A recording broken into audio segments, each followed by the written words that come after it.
this is what I do. And if you come across any one of your clients in the bank that's struggling, I can help them, I bank in here because you all do a great job and I refer people to you all. So I'm hoping that somewhere along the line, someone comes in here with a problem that I talk to everybody. That's what I define as everybody that you run into.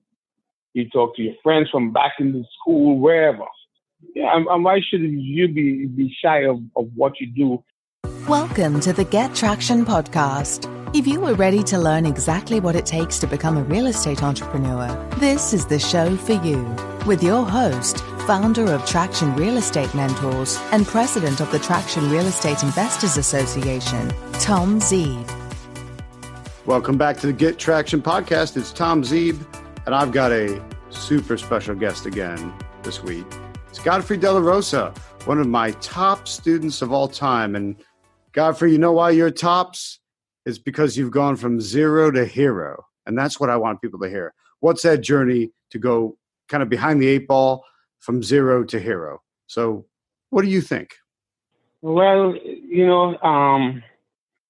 at one point in time, yes, I was very much interested in real estate investing and got involved in it and purchased some rental properties away from home, not in my current market. And they were going good for a while till the real estate and the economy took a downturn, and I got hit hard and liquidated properties I had because I had no more tenants, and sort of like backed away for a while. And so let me think through, let me stick to what I know best, which is the restaurant business, and figure out what I'm going to do. And a friend of mine approached me and asked me, hey, now is a good time to get back in it. Things are starting to look up, and if you get in now, it would be great and fantastic. I said, well, yes, I'm interested, but, I need to have some structure and some guidance as to what I'm going to do. Because in the past, all I did was read all these little articles that was on the internet and said, okay, I think I can do it. One of the first things that caught my attention was to seek out a local real estate club or association. So I went online and I started looking and I came across Mr. Tom Zeeb here. So I did some research on it and I said, okay, I'm going to go to one of the meetings and take a look and see what it's all about. And I went there and I said, oh, Mr. Tom Zeeb, because a lot of times you'll have folks that, the so-called, what we call gurus now, would say, hey, come to this webinar, come to this meeting. And when you go there, there's some third string person that is offering the information, not the person themselves. And when I got there, I was, it's the same guy on the internet, on the website. That's here. I said, well, that's refreshing. Sat down there the first day and I said, okay, this is something. I mean, if I want to build, they said to join, so I said, here's what I'm going to do. I'm going to join. So I did join. I think I went online and joined. They had at that point in time, it was done by the quarter that you join and you pay for the membership by the quarter. So I joined and I said, okay, I'm here. And the whole idea behind it too, because I was reading this other successful investor instructions. Now, he wasn't pointing things to himself to make you come to him. He was putting all the information there to let you know what to do and how to go about doing it as far as getting started. And like I said, one of the first things was to join a club and join a group and get involved, and then save the benefits of that is that you get to meet like-minded people, and you get to do some networking and hear different ideas and different topics, which was very useful. I showed up every Wednesday because at the time it was Wednesdays in Maryland. So I showed up every Wednesday. The Wednesdays, I think it was once a month on a Wednesday up in Greenbelt that these meetings were held. And it was close to where I lived, which made it quite easy for me. And on top of that, I made a commitment to it. So I said, okay, I know I have a busy schedule as far as my job is concerned. So what I did, I rearranged the schedule so that I would have Wednesday evenings free so I could attend these meetings. Once a month, I could arrange that, have a Wednesday evening free so that I could attend the meetings. And went there and started to listen to what Tom was saying. And at first, I didn't buy his course. At the time, I still needed to get some funds to get the course, and was putting things into play, listening to what was being told and how to go about doing it. So, like putting people in place so they could get me to the next level. And when I say people in place, he spoke about his marketing ideas and stuff. So I listened to that, and then I finally went and bought the course. Went straight to marketing, and like every business, I'm in the restaurant business. Like any business, you don't make your money. You don't be successful unless you do some marketing and you get what we call in the real estate business leads in. Yeah. It don't happen without that. So that's where I went straight to the marketing bit. Because once you get the leads in, then we followed the worksheet that Tom had. Do you follow it to the T exactly as how it is written? No, because the conversation sometimes takes a roundabout way. So you go with the flow and you try to get the seller, the motivated seller, the person with the problem, at ease, comfortable speaking to you.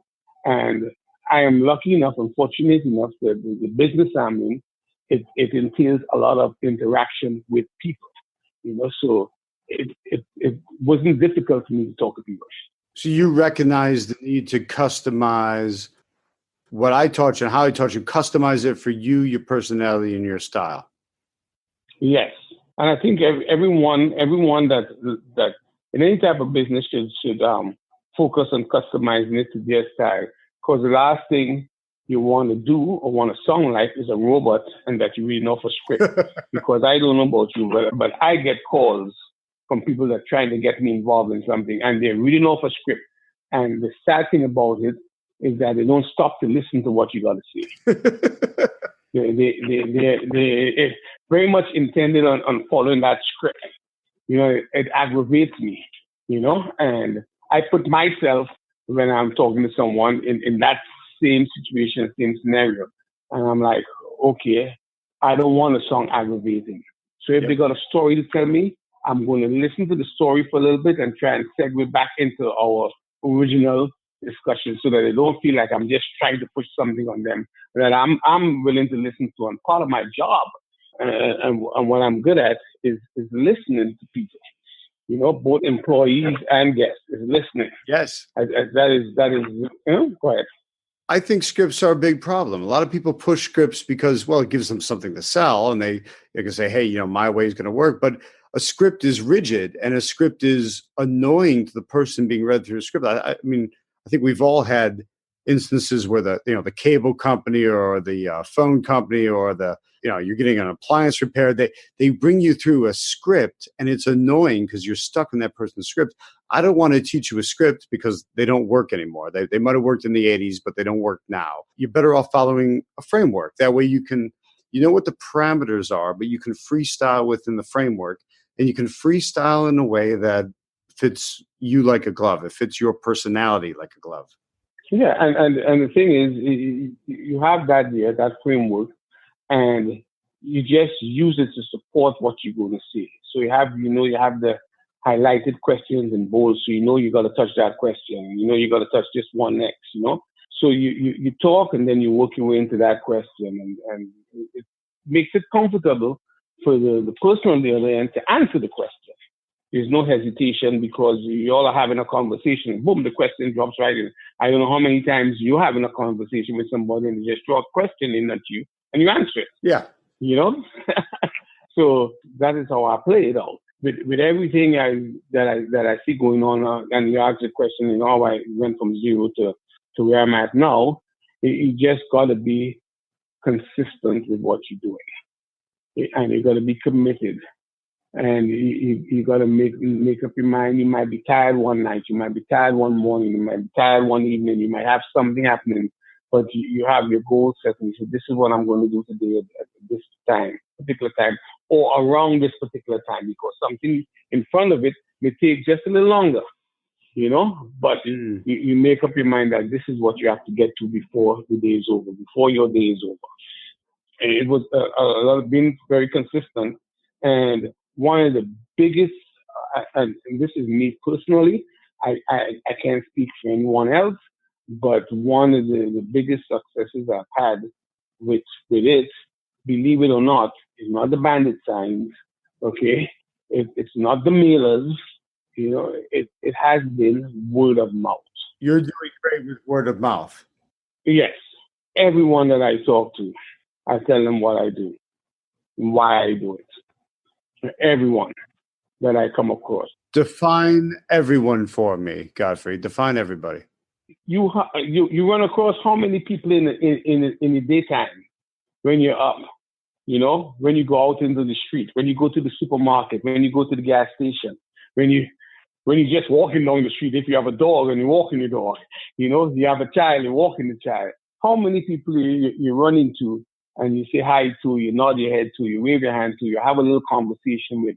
It may be, good morning, how are you doing? I'm doing great. Hey, and it's a little conversation pop up, And I go to the bank, I tell the manager in the bank what I do. Hey, you know what? This is what I do. And if you come across any one of your clients in the bank that's struggling, I can help them, I bank in here because you all do a great job and I refer people to you all. So I'm hoping somewhere along the line, someone comes in here with a problem that you'll be happy to send them my way.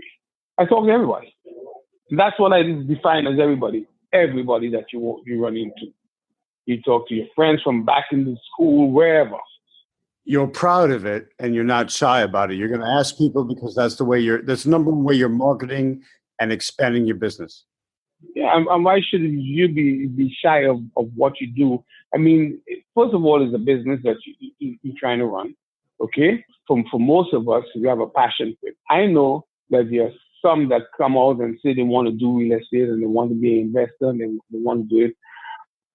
But what they're looking at is all the fluff around and how much money you could make, but don't understand what needs to go into it to make that money.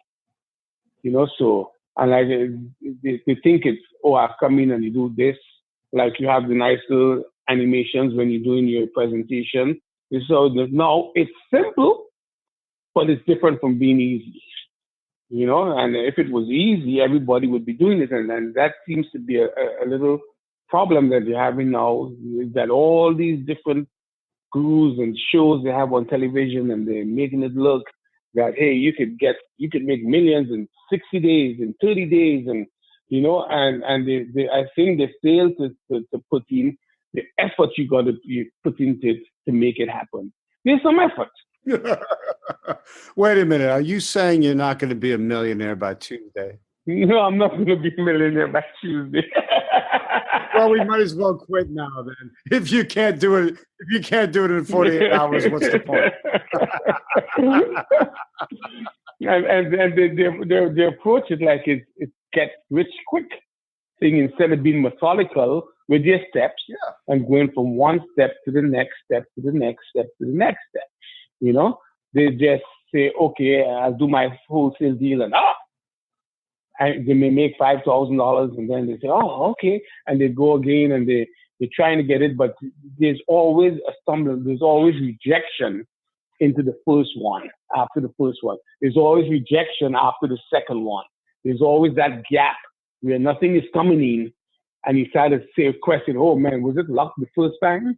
Was it luck the second time? Mm-hmm. And they start staying away from the objectives and the methods they need to keep in place, And a point I want to make that I don't think anyone listens to what you're saying at times, And I see a lot of bandit signs, a lot of people wholesaling and trying to wholesale the wholesale deal and all that stuff. And the thing that I picked up, one of the most important things to me that I picked up from your training and listening to you speak is, and I heard from a couple of reputable real estate investors that are not gurus, that are not out there trying to push an agenda, they just let you know, hey, wholesaling is a stepping stone to where you want to go. Okay? It's the easiest way to start, or let me rephrase that. It's the simplest way to start. Okay? with very little cash on hand. You don't need much to do it. Very, very little cash on hand, the right documents, and you can get it done. Now, when you start do a couple of wholesale deals, you got to start looking at how you're going to diverse your portfolio and how you're going to have that passive income, as I call it, coming into you. Because that wholesale money could get wiped out in a month or two with marketing. Yeah. You know? So you got to find ways to create a passive income. And a gentleman that I talked to that is very successful in the real estate business, also like yourself, you know, he keeps telling me, he say, get that monthly check coming into the mailbox. Good, you got the wholesaling done, great, you know, but that money's going to run out. You got to have something coming in all the time. Start looking at a couple of rental portfolios. Now, you say, I'm not talking about tenants and toilets type of deal that you have to deal with, okay? But what I'm talking about is looking at a start duplex and fourplex, start small and build your portfolio from there. And you see the reason why you say duplexes and fourplexes, you know, and probably get comfortable at 6 before you move into anything bigger. To say, because when you have like a duplex or a fourplex, if one tenant leaves you, you still have 3 paying. Yeah. So with a single family home renting, that tenant leaves, you got to now go fix up the place and hopefully find another tenant within a month or two. Yeah, you've got a giant hole. Yeah. So your general plan with wholesaling is to wholesale to earn cash and then invest it in multi-unit properties to create cash flow. That's correct. That's a beautiful plan. That is correct. Godfrey, I want to dig a little deeper. You mentioned that at the beginning you had a job. I want to know what that job was, and since I know what it was, but I want you to tell everyone what it was. And then how did you find the time? Because I think a lot of people struggle with carving the time out of their busy day with their full-time job and their family and everything else they got to do. How on earth are they going to be able to find the time to start? Okay, I had a job. I was in the restaurant business. I'm still in the restaurant business. Okay, I've invested some of my money into 2 restaurants. Okay, and I had a job that required me to be there for minimum of 10 hours a day. And my minimum amount is minimum. Okay, I'm not talking about maximum. How many days a week? 5 days a week, sometimes 6 days a week. All right, so 50 to 60 hours a week. Yeah, so it was a minimum of 55 hours a week. So it was 11 hours a day at 5 days, right? I've never seen anything less than 60 hours a week. You know what I'm saying? I've never seen anything less than 60 hours a week. And when I first started coming to you, Tom, at that point in time, I had no supporting classes where I was, and I was doing roughly 72 hours a week. No lie. When you first met me, you were doing 72 hours a week in the restaurant business? Yes. I had no one there. I had the vice president of the company volunteer to give me a break and come one day. And this was the break. Okay. The break was, I'm going to come in the morning for you. So you don't have to get up early, and you come in around 3:00. Okay. But oh, how very kind of him. Right. Of her. And, and I normally get up early in the morning anyway. I'm an early riser, you know? And I went in, had nothing else to do. I did a couple things. Well, I kind of strayed away from what you asked me. But anyway, I'll get back to what you asked. So 72 hours a week, okay? And what I did, because I was committed and I wanted to make sure this worked, you know, I had to be in Virginia for 9 in the morning. Now, I don't know if anybody knows the drive from Maryland, Bowie, Maryland, to Tyson's Corner, Virginia, what it is like between 6:30 in the morning and 9 o'clock. But that you're looking at a good 2-hour drive with the traffic. Oh yeah, the commute's ridiculous. If you, as a crow flies, it's not that bad, but it's some of the worst traffic in the country. Yeah. So A 2-hour commute in the morning, and you were expected to be at your restaurant. You're the manager of the restaurant. Yes, correct? I was the general manager of the restaurant, so I was expected to be at the restaurant by 9 o'clock in the morning. And what I did is that I would get up at 4 in the morning and put in 2 hours worth of real estate work into it, and then leave out and go to work. Now, in between, I never walked the restaurant floor with my phone on me, okay? Because I had a rule that no phones allowed, and I abide by that rule, the rule that I put in place. No phones allowed. I think it's rude to be dealing with people and constantly looking at your phone and on your phone, you know? So that was the rule. You're old school. Yeah. So phones were to be put away, and I kept mine put away in the office. So if I had a break or I had to go back into the office to check on something, to do something, I would look at the phone and I would see the calls that I have or the text messages or the emails that I have.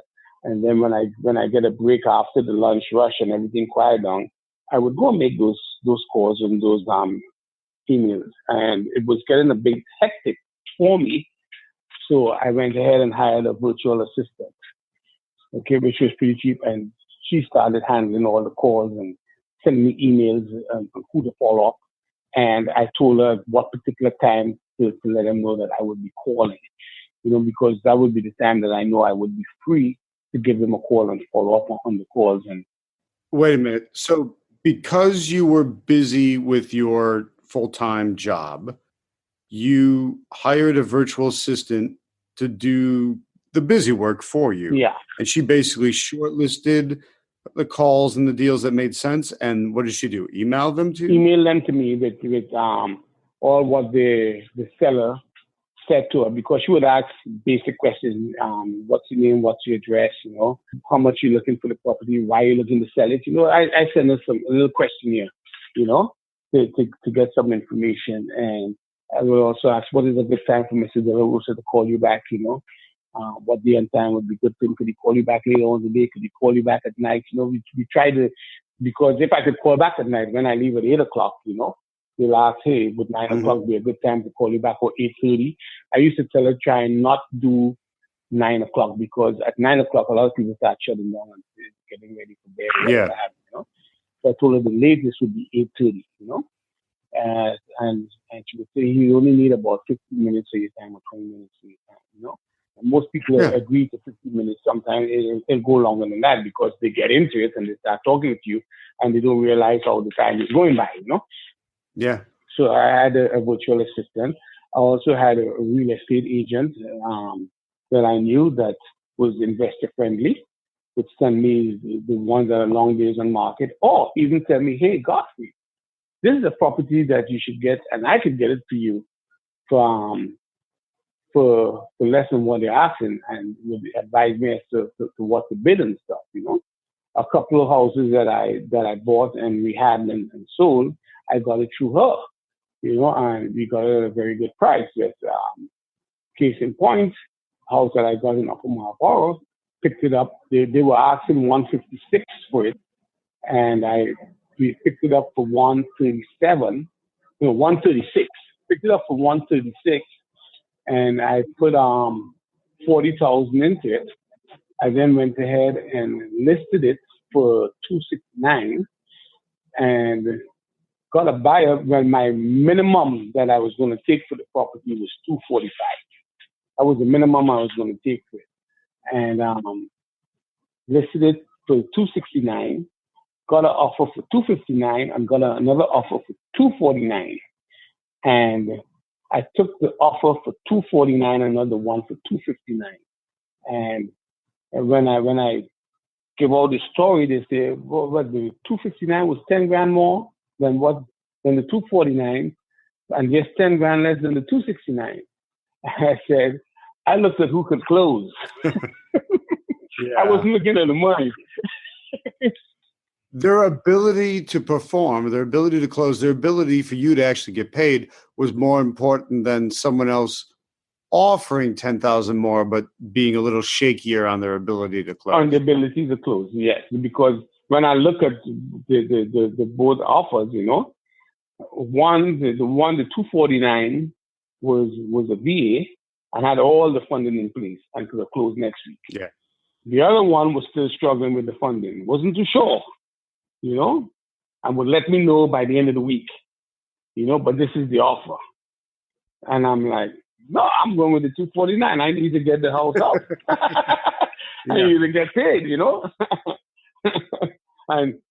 I always follow the rule that my dad always told me. He said, listen, half a loaf is better than no loaf at all. Yeah. So I sort of like live by that rule when it comes to thinking things through and seeing what I'm going to get. I'm like, okay, should I go for big or should I take what I know I'm going to get for sure? Yeah. But so you made over $70,000 in your first deal. Yeah. Yeah. That's not messing around. That's coming out of the gate super strong. What were you worried about? Well, because that's a heck of a transition to go. You're full-time employed. Full-time plus. They're almost have you working. It's almost like 2 full-time jobs, even though it's 1. You must have been worried about something. What were the thoughts and the feelings going through your head? Well, the biggest concern was it didn't over till the fat lady sings, and I was worried about not closing the deal. I know everything was in place, but it's not going because I've learned in my little span on this planet Earth here that anything could happen in the last minute and throw everything in bamboo. Yeah. I've learned that. So, when people say, oh, congratulations, wait. When the money hits the bank, come on, congratulate me.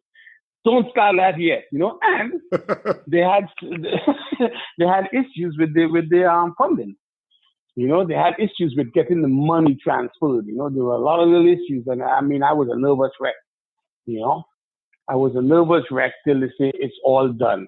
Your money is going to be in the bank. It's being wired, blah blah blah. For you by, I think it took 2 days for it to get in. Because I asked for a check, and they said, "Oh no, we do wires here." I said, that's fine. As long as I get my seal, forget the check, go wire it. Give me the faster it clears, the better. Yeah, because it ain't over till it's over. Yeah. It's not over till it's over. And I've learned that because I've had ones where, everything is going right and, dates are set and then whoop, it falls apart. Yeah, that's your first deal, Godfrey. What did you wind up doing in total the first 12 months of your business? The first 12 months. Okay. It was huge because I had a 70 and then I had a couple small ones in between, because I would take small adds up to big. Okay. I think that the first year and a half was like 250,000. Massive. You walked out of my boot camp and did about $250,000 in business. It was not easy. By being motivated and focused. No, not easy. Because most people don't do it. You got to focus and you got to implement. It wasn't easy because it took effort and it took work and it took focus and determination. But what changed? What changed in you from before my boot camp to afterwards? What changed in me? Listening to you talk about it, putting the steps in place, and having someone that hosting the whole program and in charge of the whole program, actually in front of you talking about it. The group of people is not large, where it's a big auditorium with thousands of people standing up there and everybody all hyped up and stuff. And what changed with me is, I realized that, and I did a lot of reading to it, Tom, as far as business and motivation and stuff. And what changed with me is that, if you want to do something, you got to remain focused, okay, which is what you always spoke about. Remain focused and remain consistent with what you do, okay? It's all about consistency. Getting there, I said it's not going to be free. Nothing is free. And everything that I do and all the money that I invest, because I don't like to use the word spend. You spend money when you go buy a car. When you go to the supermarket, you spend money. I mean, you're getting food in return, but that soon disappears, Anything that I do with real estate or any business that I'm in, and any money that I spend, whether it's for material to get me to the next level or to attend a webinar or whatever it may be, if it costs something, I say I've invested in myself, Yeah. Well, and that's a point a lot of people miss. There's a difference between a cost and a cost versus investment. A cost is something you have to spend the money on, and then it's basically gone. It was a consumable, It's gone, you used it up. But an investment, like education in yourself is where you expect to get a return. So if you spend $10, you expect to make 15. If you spend $1,000, you expect to get a couple grand back. That's an investment. There's an improvement on your money. It's not just something you spent that disappears. Yeah, what happens a lot of time with the trainings is that I think they don't understand the cost investment paradigm. So they spend the money, don't do anything, and then it was a cost. But if you spend the money and do something with what you learned, you turn it into the investment it's supposed to be from the beginning. Exactly. And when I spend my money and when I invest my money, before I invested, I said, okay, what am I going to get out of this that is going to at least double the $2 I put in? You know what I'm saying? What is going to give me $4? When I bought your course, when I paid for it and stuff, I said, I had to do a lot of what you call self-convincing. If you stick with the program, you're going to double your money, at least double your money with one wholesale deal, Even if it's a $5,000 assignment fee, at least going to double your money if you follow those steps. That's the minimum. You did a lot more than that. That's the minimum you do. And the maximum, well, there's a whole lot about the maximum part, and it's just a matter of taking it, focusing, and implementing it. Like you say, I have a lot of material. I have material from a whole bunch of people because I used to buy stuff, just buy stuff, and read it through, and some of them were not, well, majority of them were not as clear cut as what you had, okay? And I'm saying this because I own the product that you have. So I can say that, and it has benefited me. There are other people's products that I buy out there that I live and die by. And one of them is a product that helps me evaluate the property. It puts together a whole marketing sheet with the whole performer, with all the numbers. And when I present you with a deal, if it's a wholesale deal, there's no question as to, okay, so how much money I'm going to make? Do I need to take away the closing costs? Do I need to take away this cost? No, I put everything in there. And I actually give people 2 scenarios. I give them a scenario if they pay all cash, what they'll end up with. And I give them a scenario if they use hard money or private money, what they will end up with.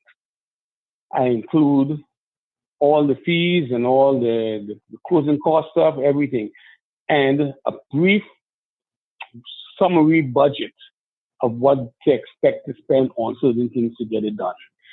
So when they get it from me, you look at it and you say, okay, all the numbers are there, and you could know the ones that know their stuff because they look at it, and by the time they read through the first 2 pages, they know, okay, this is a good deal.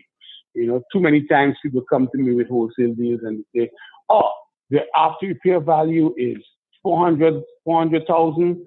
I'm selling it for 200,000, and the repair cost is 50,000. So your profit is 150. No, it ain't. You got to be a little more specific on that. Yeah, that's one of my giant pet peeves is quote unquote wholesalers or so-called wholesalers who are really flubbing their way through the numbers just from not learning the business properly. They give everyone a bad name and they make a lot of people suspicious of it, but it's not, that doesn't produce a deal. That doesn't, all they wind up doing is getting disappointed and aggravating everybody in the process. Yeah, you've got to know your numbers right, and your numbers have to be realistic for what you're buying, because your buyers are looking realistically. Of course they are. They're the ones fronting the money. They're going to look at things very bottom line and very realistically. Yeah. And I get my deals funded with that same program. I break it all down.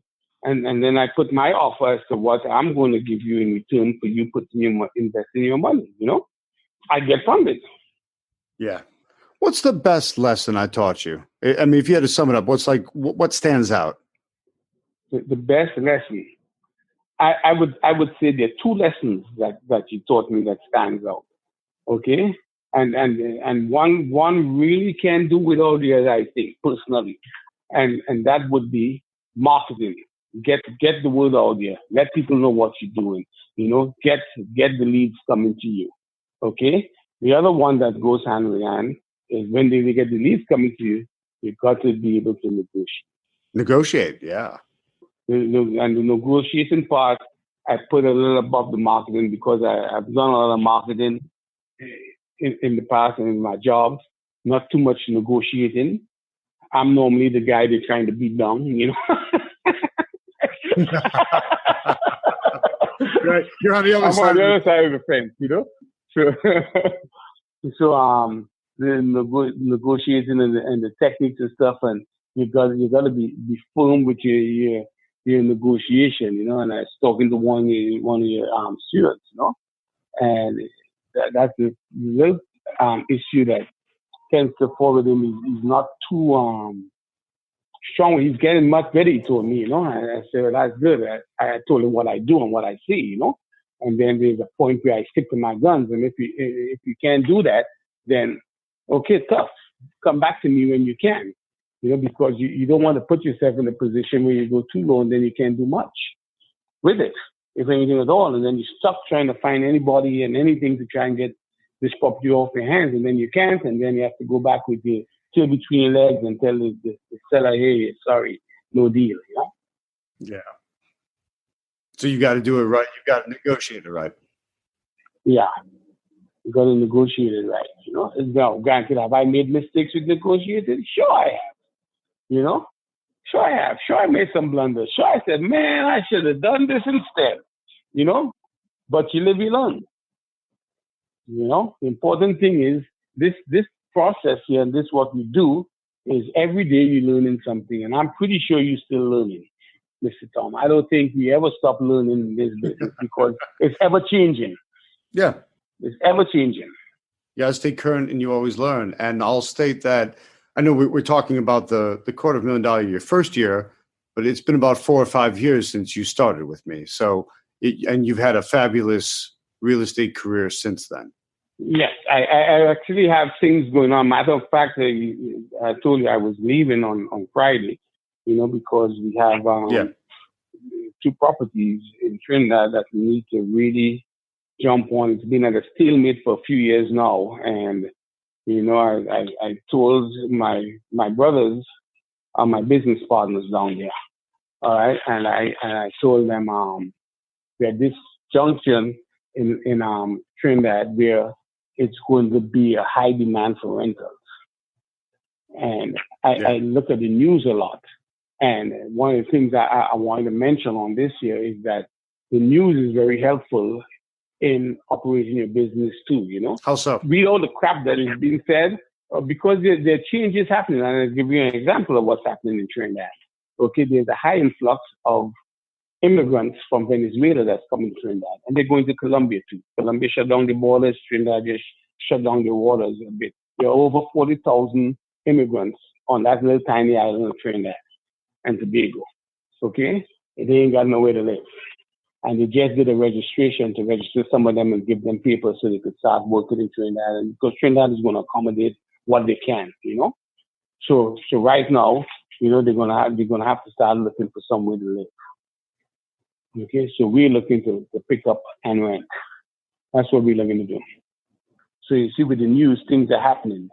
Same thing happens in this country too. Things happen. And it brings opportunity. It may not be right, or when I say right, it may be somebody's hardship, but it's still an opportunity because you're helping them out in their hardship. You're not taking advantage because one of the things that I mentioned with my brother and them, we're not going to take advantage, but we're going to make the best of the opportunity that there is. Yeah, it's happening, like it or not, right or wrong, whatever you think, it doesn't matter. It's happening. And so as an investor, you got to look at that and analyze what's actually happening. Yeah. And just to be real clear, in case anyone didn't pick up on that, you're originally from Trinidad and Tobago. Is Tobago or Tobago? Tobago. Sorry, Trinidad and Tobago. And I put the accent on the wrong syllable, I suppose. And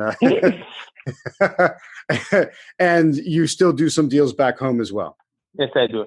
Matter of fact, I have to meet up with my cousin because she's big on it in Trinidad, and I'm going to see what she does down there, because I'm pretty sure, I haven't wholesale anything down there, but I'm pretty sure there's a way to do it. And I spoke to my attorney down there, and I showed her your documents and said, you could use these down here, I'm like, okay. Because she read it and she said, yeah, you could use these. I said, okay. And I there we go. I told her what the plan was and stuff. And she said, yeah, she don't know how the system works up here. And she was trying to explain to me how it works in Trinidad, So I'm going to get with my cousin and find out some more, because we're at this stage now where my parents, my generation, their parents are dying off, okay? And there's a lot of vacant properties there, or siblings that have the properties, but they all live abroad. Okay, so they're stuck with the property now, and Trinidad have these squatting right laws that if somebody go up inside and stay long enough, it's theirs. Yeah, no thanks. Interesting. Yeah, get the deal done before the squatters take over. There you go. And yeah, that's interesting. I always talk with my contracts, the legal contracts, big component of the system. You got to be, legally safe and sound and understand legally what you're doing. But I always tell people, they work in all 50 states and the District of Columbia, and I need to make sure I also say Trinidad Tobago. It works. I sat down and spoke with her, and she said it works.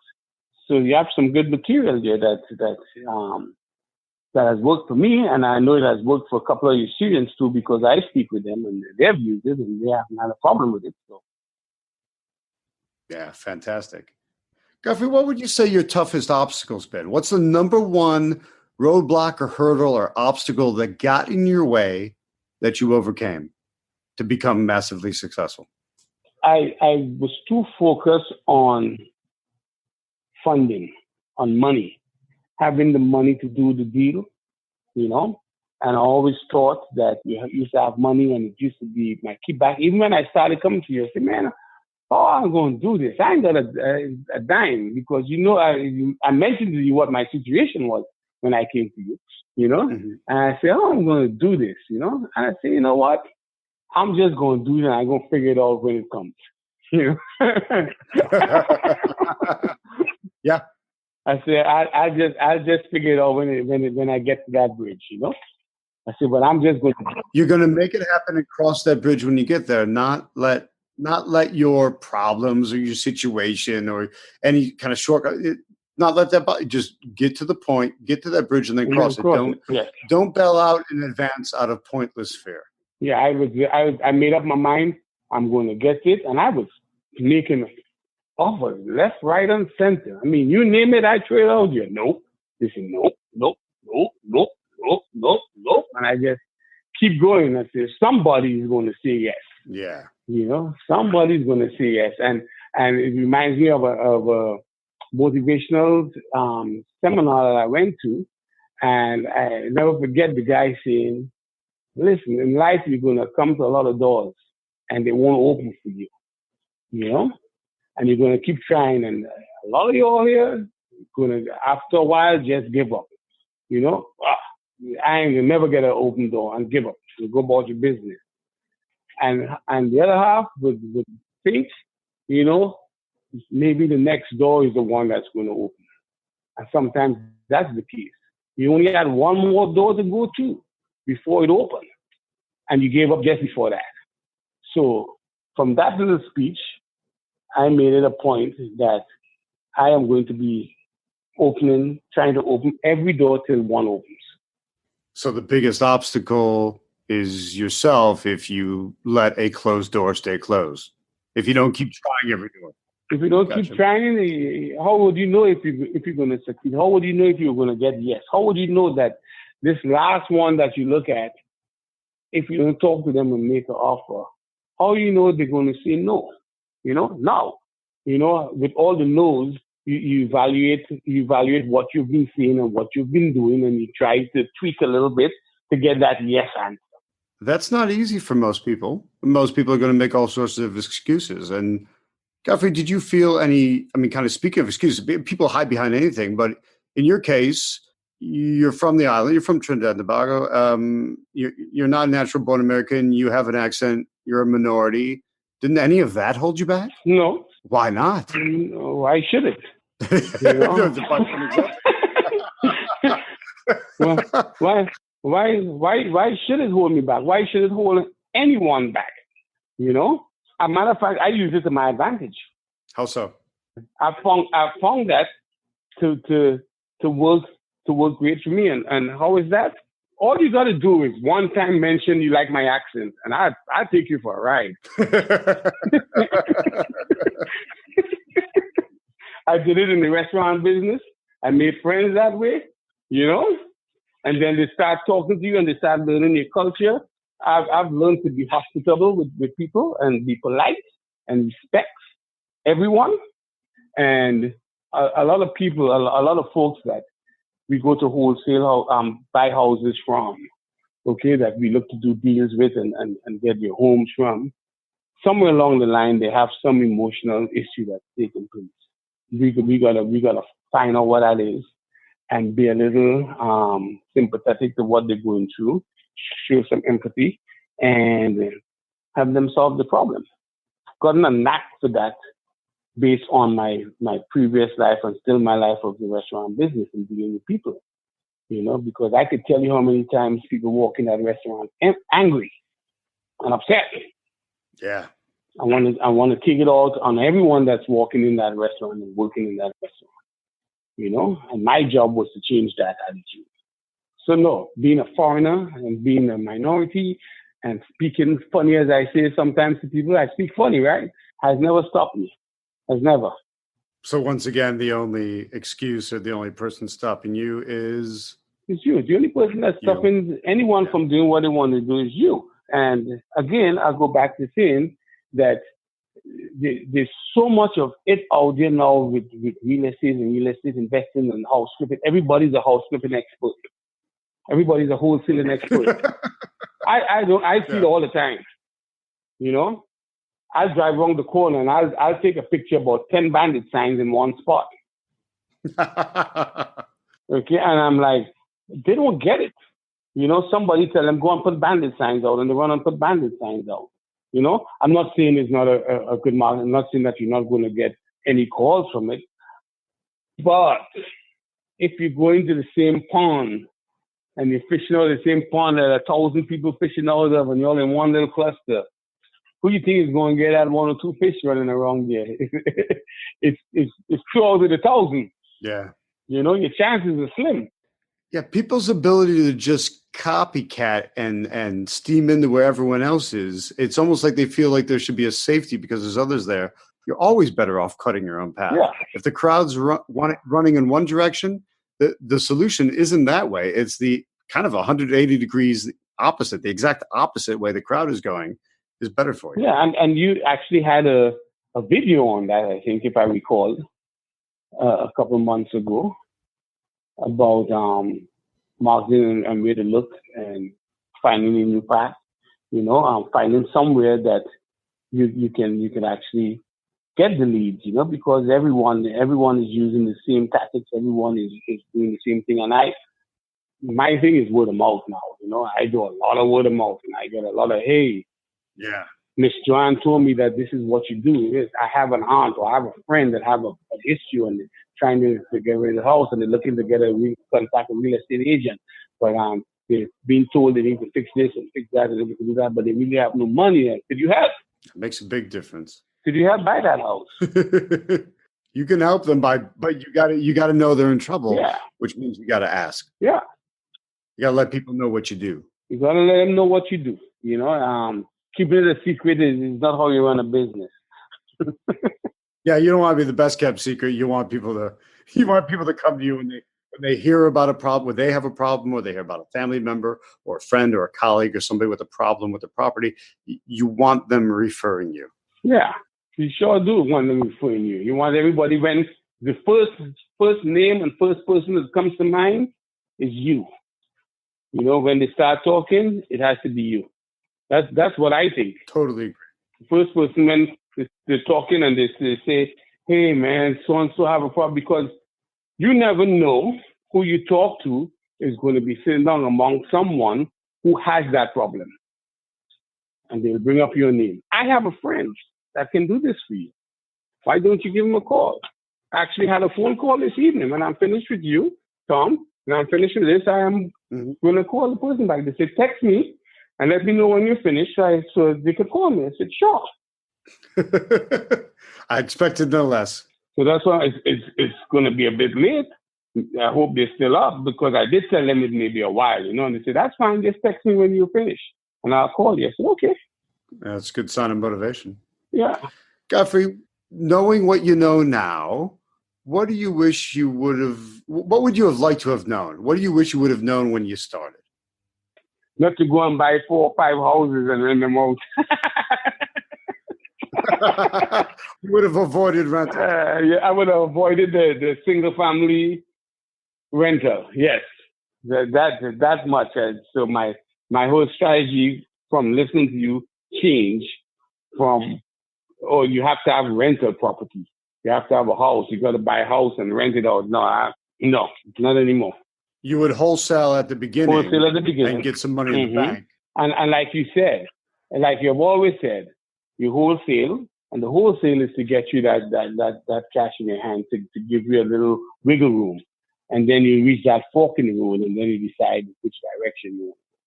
So there's a strategy for starting out, and there's a strategy for long-term. And I personally find a lot of times I see people, they want to focus on their long-term strategy initially, but they can't get to the long-term strategy until they achieve a short-term strategy. They need cash in the bank. They need cash to get into more investments, and they screw that up because they're only focused on what they want long-term, and they don't take care of today's needs. Right. And wholesaling is a great way of taking care of today's needs. Yeah, it's a good way to start. It's a good way to put money in the bank account, and then it's a good way to say, okay, you know, because again, you have people saying, none of your money in the game, you know. Invest with no money, invest with no money, invest with no money. I can't tell you how many times I hear that. And then people come to me because I do some private lending, and they come to me to borrow money. And I said, well, okay, you know, I do 70% of the loan to value, which means that you got to come up with the other 30. Yeah. Well, so it was 100% financing. I say, oh, hold up. You do 100% financing on the rehab, okay? But so if and I was explaining to the guy, I say, if you find a house for 100,000 and you need to put 50,000 into it, I'll fund the complete 50,000, but I'm only funding 70,000 of the 100,000. So you got to come up with 30. You want them to have some skin in the game. Yeah. And they say, well, where am I going to get that kind of money from? I say, friends, you got to know somebody. I say, if your deal is so solid and you believe in the deal that you're doing, then it shouldn't be a problem to get money borrowed from a friend. With the right documents and the right structure, you should be able to get it. And I could show you that too. So you've been able to take your deal-making skills and your knowledge of deals and how you do deals and turn that into making yourself a successful money lender. Right. Because you can analyze someone else's deals. But people don't always have their act together, and they don't want to put any skin in the game. And that is the key to making sure they're confident enough in their deal, is making them put their money where their mouth is because you're going to put plenty of money in. But if they can put some in, you know they're serious about it. And sometimes, you know, we give a break and say, okay, you know, just come up with 20. Could you come up with 20? I'm not going to tell you come up with 10. I'm going to ask you to come up with 20. Yeah. You know, could you come up with 20 out of the 100,000? Could you come up with 20? Because I'm going to put the rest plus the rehab, you know? And if this is such a great deal, and you're telling me it's such a great deal, why are you not confident enough to pay yourself back and me? Yeah. I think that's what people miss. Yeah. You know?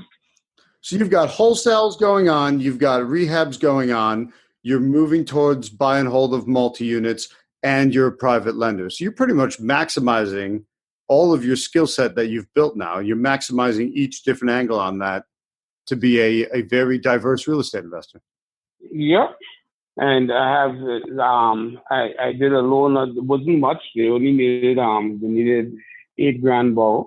I lend them it, and the interest rate wasn't high, and they make monthly payments, and they send the money to Edwin. It's Edwin, right? Edwin, yeah.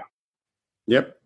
So you lend out of your self-directed Roth IRA, just so people understand what you mean by when you say Edwin. Is Edwin Kelly had specialized IRA services, and that lets you do it tax-free. That's right. So you're building up your retirement account in a tax-free manner simply by lending money on deals that you know if they're good deals or not, because you're analyzing them the same way you would if you were doing the deal, and you're lending someone else the money, taking the money you've built from wholesaling and rehabbing and lending it out. And lending it out, yep.